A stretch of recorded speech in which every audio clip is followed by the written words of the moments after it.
ये जो वर्ल्ड के रूल्स है ये भी बनाए गए हैं हमारे जैसे ही लोगों से, वो कुछ ज़्यादा स्मार्ट नहीं है हमसे। तो आपको एक चीज़ के साथ छोड़ के जाता है जैसे ये चीज़। तो अब ये होता कैसे है?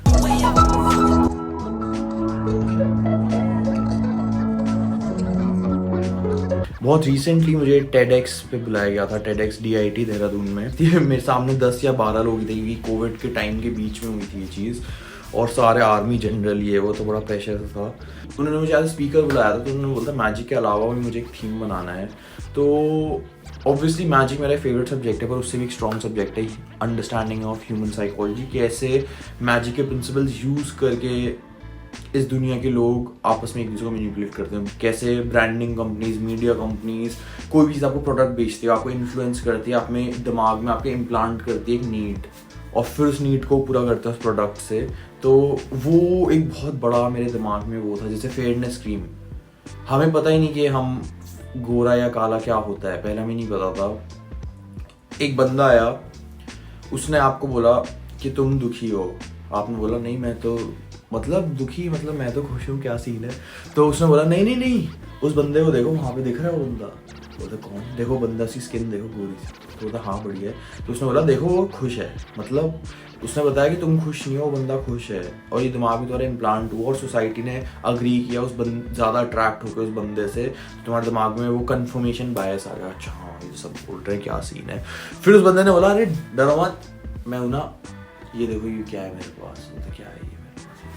प्यारी सी चीज़ है फेयरनेस क्रीम। तो उसने बोला भाई फेयरनेस क्रीम क्या? बोलेगा ये चीज़ है, ये तुम्हें उस बंदे से बना देगी और तुम गोरे हो जाओगे और तुम्हारे पास खुशी आ जाएगी। अब आपके साथ हुआ क्या? जो मैं ये नहीं बोला आपके साथ हुआ क्या, हर ब्रांड हर चीज़ यही करती है आपके साथ। इसलिए आप गाड़ी खरीदना चाहते हो, इसलिए आप कपड़े खरीदना चाहते हो, इसलिए आप मेहनत करके कुछ भी पाना चाहते हो, क्योंकि आपके दिमाग में इम्प्लांटेड है कि वो मिलके आप सोसाइटी में ऐसे स्ट्रक्चर में पहुंच जाओगे कि लोग आपको लाइक करेंगे, पर लोग कभी आपको लाइक नहीं करेंगे। लोग आपके पास जो चीज़ें हैं, आपकी पोजीशन है, उसको लाइक करेंगे, याद रखना। तो हुआ क्या फेयरनेस क्रीम वाली चीज़ से? आपके दिमाग में पहले तो इम्प्लांट किया गया कि दुखी हो आप, फिर आपने रियलाइज़ कराएगा कि आप दुखी हो, फिर उसका प्रूफ दिए गए, फॉल्स प्रूफ या जो भी, और आपके माइंड ब्लॉक बना दिया एक बंदे के। और अब ये ऑनेस्ट चीज़ है, ऐसा नहीं है माइंड ब्लॉक है, अब आप एक्चुअली में दुखी हो, वो दुखीनेस रियल होती है, जबकि वो इम्प्लांट करी गई आपके दिमाग में। और जब अब आप दुखी हो तो अब आपको एज अ सोल्यूशन दिया जाता है, एज अ प्रोडक्ट जो आपको चेंज करेगा उस वे में जो आपको लगता है आपके लिए बेनिफिशियल होगा। और वो चेंज, वो बेनिफिट, वो रिजल्ट और वो प्रोडक्ट सारे इंजीनियर्ड हैं, उनके आसपास एक स्टोरी बनाई गई है और आपके दिमाग में आपको फीड किया गया, उससे आप ब्रेन वॉश, ऐसे हम ब्रेन वॉश होते हैं, इस तरीके से हमारी रियलिटी कंस्ट्रक्ट होती है हमारे आसपास। घर वाले नहीं बोलते पैसे कमाओ, ये वो, गाड़ी लो, हमें ये सब तो होना चाहिए। हमें क्या चाहिए असली में? हमें चाहिए कि लोगों, हमें सोसाइटी के स्ट्रक्चर में हमारी कोई वैल्यू हो, हमारे लोग प्यार से बात करें, खाना वाना मिल जाए। ये पर हम इस लेवल में क्यों नहीं पहुंच पाते? क्योंकि 90% लोग जो पैसा अचीव करना आते हैं अचीव नहीं कर पाते, तो उसके आगे वो नहीं समझ पाते कि जब उन्हें पैसा मिल जाता है मैं तो अभी भी दुखी हूँ। तो ये बड़ी अजीब चीज़ है, मतलब मैंने सोचा ही बताना चाहिए कि ये मेरी मैं क्या कहूँगा, सबसे ज़्यादा एक्सपीरियंस मेरा इस चीज़ का, मैं इसको सबसे ज़्यादा स्टडी करता हूँ कि ये वर्ल्ड में ये रियलिटी कैसे क्रिएट होती है, कैसे हमें जो लगता है ये ब्राउन क्यों है, हमें बचपन से बताया गया ये ब्राउन है ना, मतलब उस वे में चीज़ें हम उल्टा नहीं सोच पाते कि रूल्स भी हमें, ये जो वर्ल्ड के रूल्स हैं ये भी बनाए गए हैं हमारे जैसे ही लोगों से, वो कुछ ज़्यादा स्मार्ट नहीं है हमसे। पर जो भी है, बहुत मैंने बोला, तो आपको एक चीज़ के साथ छोड़ के जाता है जैसे ये चीज़। तो अब ये होता कैसे है? हमसे होता क्या है, हमारा हाथ ऐसे होता है, और ये सबसे ज़रूरी चीज़ है यहाँ पे, ये पेन की ग्रिप, ठीक है, क्योंकि हमें ऐसे नहीं पकड़ सकते, हमें कवर करना है ना। तो साउंड इफेक्ट्स और अच्छी बॉडी मूवमेंट के साथ करना, याद रखना, मैं चाहे छोटी सी सिखा रहा हूँ, हर चीज़ में उस वे में सिखाऊंगा, और कभी वरना फ़ायदा नहीं है करने का। तो अगर हम ऐसे करें ऑब्वियसली मज़ा आएगा। तो आप हाथ रिलैक्स रखना है, हमारा बेसिकली हाथ ये होगा, और मान लो हमारी नाक है तो हमारी टच करता है ऐसे, हम स्नॉट करते हैं ऐसे, और फिर हमारा मुंह में जाता है और हमारे लिप्स से ग्रैब करते हैं या दांत, और फिर से वापस खींच देते हैं। तो एक बार स्लो मोशन में अगर मैं रिवील्ड वर्जन दिखाऊँ तो कैसा लगेगा इसका। और इसी को हम यहाँ नहीं रखना है, रिवील्ड वर्जन के लिए कर रहा हूँ। हाथ फ्लैट एज अ पाम, और ये थंब इस पे से टच करेगा और ये यहाँ पे ऐसे हिलता है। तो आपकी नोज टच होगी, पूरा अंदर जा सकता है, दांत से आप ये पकड़ोगे वापस खींच दोगे। तो फिर आप नॉर्मल किसी से बात कर रहे हो ऐसे करोगे। आप देखो फेशियल एक्सप्रेशन बहुत इंपॉर्टेंट होता है, क्योंकि ये वाला एक्सप्रेशन हम बनाते नहीं जब तक मुझे छींक या कुछ ना आए। तो हम बहुत, ये वही वाली बात आ गई जैसे मैंने बोला, हम बहुत इंड्यूस होते हैं कि हम ऐसे कर रहे हैं कि नाक में बंदे को कुछ इरिटेशन हो रही है, जिस वजह में हम प्रोग्राम होते हैं ब्राउन। तो ऐसी प्रोग्रामिंग वाली चीज़ें बीच में हमें डालनी होती है, इससे मैजिक और स्ट्रॉन्ग हो जाता है। तो होपफुली आज की वीडियो का एक ग्लिम्स है, मैं दिखाता हूँ आपको, वो आपको अच्छा लगे। और छोटी सी मैंने बात शेयर की है, क्या पता ये भी आपको अच्छी लगे। तो भी मैं सिखा रहा हूँ अच्छे से, लाइफ में कुछ भी कर रहे हो उसे अच्छे से प्रैक्टिस करो, ना फायदा नहीं हो। सही बताओ, मैं अपने लिए कुछ स्पेशली वो नहीं बोल रहा। माइंडसेट होना चाहिए मास्टरी का। जिनका जैक वाला माइंडसेट होता है वो लोगों के लिए कर रहे होते हैं, जो मास्टरी का माइंडसेट होता है वो अपने लिए कर रहे होते हैं। तो ऐसे फालतू प्रवचन में बीच में देता रहूँगा आप लोगों को, मज़ा आएगा आपको। और हम एक और अपडेट, हमारा स्टूडियो रेडी होने वाला है। हमारे पास इतनी जगह होगी मैजिक रिकॉर्ड करने के लिए।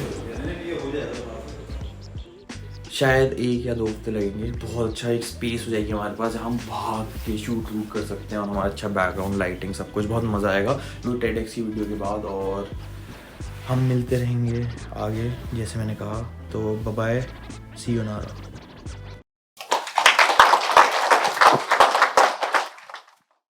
Deception has many faces and interpretation, but for me, deception is an art form.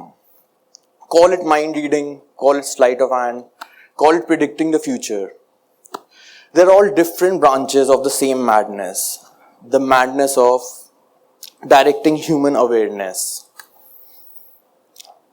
Our brain processes over 11 million bits of information per second, but only retains 50 bits in our conscious mind. That tells us something very specific about the conscious mind, that it deletes so much of information based on its aim and purpose.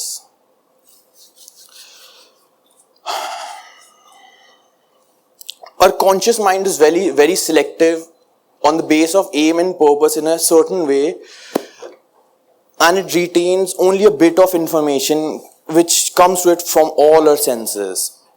I'll give you an example. I'm sure everyone has experienced this. They got a notification on their phone. They took out their phone, they checked the notification, put it back in their pocket, but they missed something very, very obvious, which is on every phone screen: the time. Ladies and gentlemen, you all saw the time, but your aim and purpose at that time was to check the notification. You saw the time, it went to your brain. Your brain was like, this is not my purpose and aim, and it went outside your conscious mind. So then you have to take your phone out and check it back. And then you realize, and you maybe laugh to yourself, okay. And you have experienced this when you're walking into a room, you forget what you were there for. We hypnotize ourselves and deceive ourselves a lot of times. And for this, I'm going to give you an example by doing a performance of how we can deceive people by creating dual realities of a certain situation. So, if I can control something which is going into the conscious mind of a person, I can literally control the experience of his reality. He could experience the reality in a different way, and I could experience it in a different way. So I'm going to try to show that to you, and for that, I'll need whatever you focus on expands. So make sure you focus on right things, not the wrong things, and focus on eliminating your fears, not running behind happiness, because happiness is a state of existence. You can't see it because it's hidden underneath your fears that has been implanted into you by society, telling you you're not enough and different thing, but they are actually their fears, and you're just channelizing their fears into you. You actually need to go inside, find your purpose, find your aim, then you'll discover your true self. Thank you. My name is Karan. That was all for today.